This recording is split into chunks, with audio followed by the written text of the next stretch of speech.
കേരള സർവകലാശാല കോടികൾ മുടക്കി നിർമ്മിച്ച ബാസ്കറ്റ്ബോൾ ഇൻഡോർ സ്റ്റേഡിയം നാടക സ്റ്റേജിന് അനുവദിച്ചത് വിവാദത്തിൽ. കേരള സർവകലാശാല സെനറ്റ് ഹൌസ് ക്യാമ്പസിൽ 2 കോടി രൂപ മുടക്കി നിർമ്മിച്ച ബാസ്കറ്റ്ബോൾ ഇൻഡോർ സ്റ്റേഡിയമാണ് VC അറിയാതെ നാടക സ്റ്റേജ് സജ്ജമാക്കാൻ സർവകലാശാല അനുവദിച്ചത്.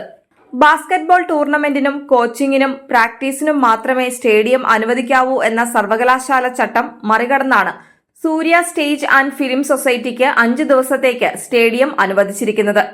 അനുമതി ലഭിച്ചതോടെ ഇവർ സ്റ്റേജ് നിർമ്മാണം പ്രവർത്തനം തിടുക്കത്തിൽ ആരംഭിച്ചു കഴിഞ്ഞു.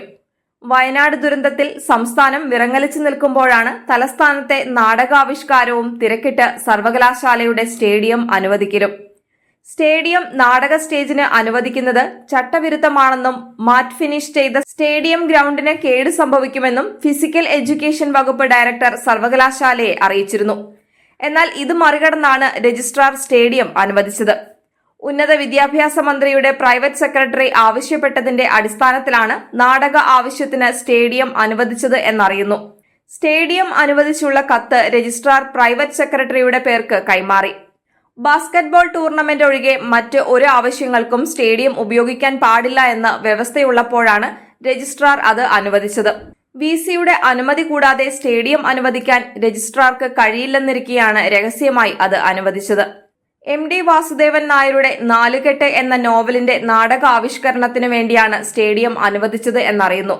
സംസ്ഥാന സർക്കാരിന്റെ സാമ്പത്തിക സഹായത്തോടെയാണ് സൂര്യ പരിപാടി അവതരിപ്പിക്കുന്നത്. ബാസ്കറ്റ്ബോൾ പ്രാക്ടീസിന് 1 മാസക്കാലം സ്റ്റേഡിയം മുൻകൂറായി അനുവദിച്ച ശേഷം സ്റ്റേഡിയം മറ്റാവശ്യത്തിന് അനുവദിച്ചതിൽ എതിർപ്പ് പ്രകടിപ്പിച്ച് ഇവിടെ പരിശീലനം നടത്തുന്നവർ VCക്ക് പരാതി നൽകി. സ്റ്റേഡിയത്തിന്റെ തറയ്ക്ക് കേട് സംഭവിക്കാൻ സാധ്യതയുള്ളതുകൊണ്ട് റോളർ സ്കേറ്റിംഗ് പ്രാക്ടീസ് പോലും സ്റ്റേഡിയം ഗ്രൗണ്ടിൽ അനുവദിക്കാതിരിക്കുമ്പോഴാണ് നാടക സ്റ്റേജിന് നൽകിക്കൊണ്ടുള്ള വിചിത്രമായ ഉത്തരവ്.